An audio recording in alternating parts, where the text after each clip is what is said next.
gramático e acadêmico Evanildo Bechara sai em defesa do acordo ortográfico e a vice-presidente da Comissão de Educação avisa: o Senado é apenas mediador nessa questão.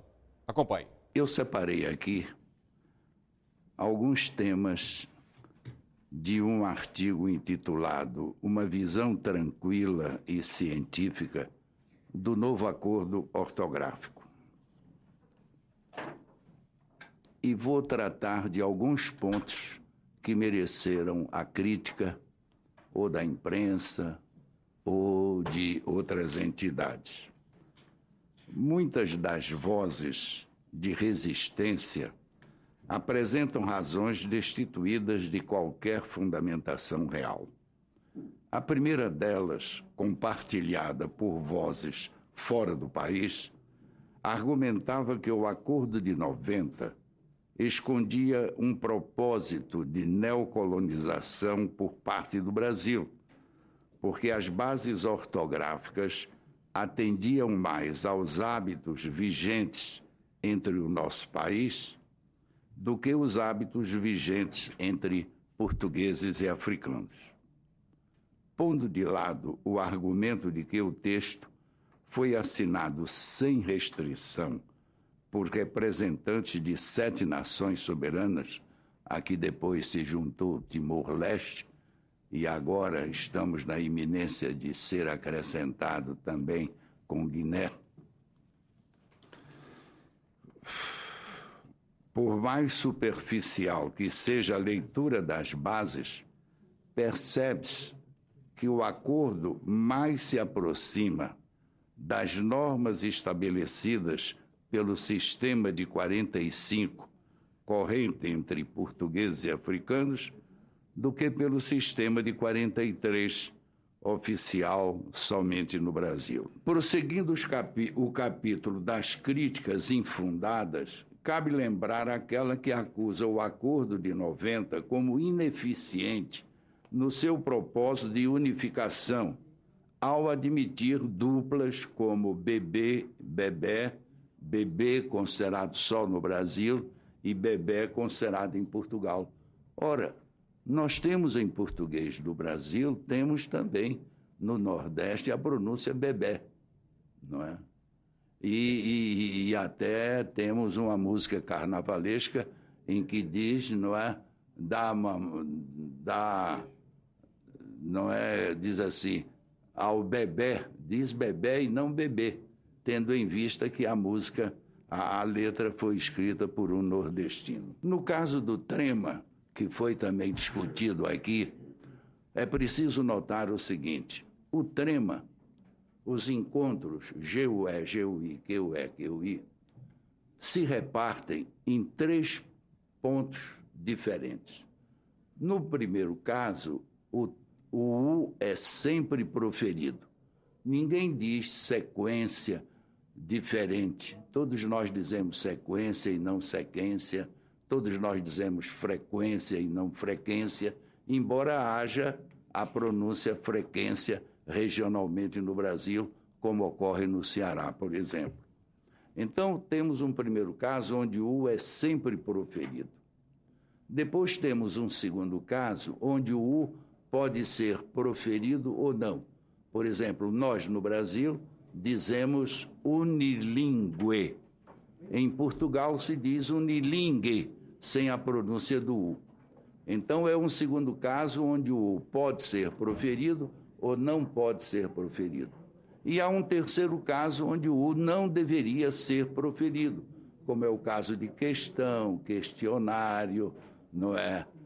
E outros. E até casos onde o U proferido é um erro de pronúncia. Por exemplo, se nós pegarmos 2 verbos, arguir de um lado e distinguir de outro, nós vamos conjugando o verbo arguir, vamos ver que o U faz parte do tema do verbo. Eu arguo, tu argues, etc. Quando conjugamos um verbo como extinguir ou distinguir, nós dizemos eu distingo e não eu distingo-o, como eu digo eu extingo, eu arguo. Portanto, esse U não deveria ser proferido, mas o é. E o acordo de 43, como o acordo de 45, aceitam as duas pronúncias. Então, o que é que acontece? O acordo, muito sabiamente, e isso não é novidade do acordo de 90, porque já num acordo feito nas duas academias, em 1931, o trema foi posto de lado. O emprego do IFEM teve, no acordo de 90, a mais racional descrição. É um problema sério, porque o problema do IFEM é um problema de uma operação mental, como nós vimos aqui. Uma operação mental em que mostra se duas palavras isoladas formam uma sequência ou se as duas palavras se juntam para formar uma terceira. É uma operação mental que vai depender de que interpretação está dando o usuário desse composto. A outra crítica diz respeito à pretensa inconstitucionalidade do ato do governo, que impôs a obediência do novo sistema ortográfico a todos os usuários da língua. A matéria ortográfica da língua portuguesa nunca se apresentou como de natureza plebiscitária.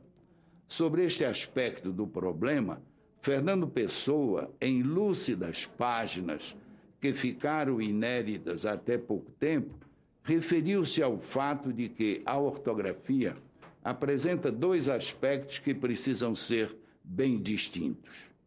Um aspecto cultural, pelo qual a pessoa grafa as palavras de acordo com a sua cultura ou como aprendeu nos bancos escolares. Isso dá o direito de opções variadas ao usuário, como fizeram, por exemplo, os escritores de todos os tempos. Todavia, o lado social da ortografia, em que o texto se destina a uma multidão de usuários, não deve oferecer espaço para essa pletora de grafias pessoais, cuja indisciplina iria dificultar a difusão do texto entre todos. Daí entra o papel do governo, que, como indivíduo coletivo, tem de evitar a indisciplina. E é neste momento que apela para a colaboração dos técnicos, que se dedicam a estudos linguísticos e que, em geral, se encontram nas academias de letras e nas universidades. São essas duas instituições que fixam o aspecto social dos sistemas ortográficos. Já no prefácio da primeira edição do Poema Camões, em 1825, Almeida Garrett conclama o governo e a academia para a solução de uma ortografia unificada entre todos os usuários. Por tudo isto, a adoção do Acordo de 90 seguiu o mesmo rito oficial começado na Reforma de 1911, com o concurso do governo português e da Academia das Ciências de Lisboa. A nossa ação junto ao Poder Executivo no adiamento para 2016 foi que houvesse essa condição. Porque, como disseram aqui, todos têm o senso comum. Nenhuma lei é perfeita. Nenhuma lei é perfeita. Mas quanto a gente nota mais imperfeições, mais responsabilidade temos de corrigi-las. Então, no artigo 3º, são sujeitos à aprovação do Congresso Nacional quaisquer atos que possam resultar em revisão do referido acordo de língua portuguesa, assim como quaisquer ajustes complementares que, nos termos do artigo 49, inciso 1º da Constituição, acarretem encargos ou compromissos gravosos ao patrimônio nacional. E aí o patrimônio pode ser entendido pecuniário ou o patrimônio da própria língua, da própria história, da própria cultura e da própria educação do nosso país. Então, feito esse esclarecimento, dizer que o nosso papel aqui continua sendo este, de mediação. Mediação, não tomamos parte. Nós somos mediadores e estamos muito felizes hoje. O Em Discussão fica por aqui. Você também pode acessar o programa pela internet www.senado.leg.br/TV. Participe, mande sua mensagem. Obrigado pela companhia e até o nosso próximo Em Discussão.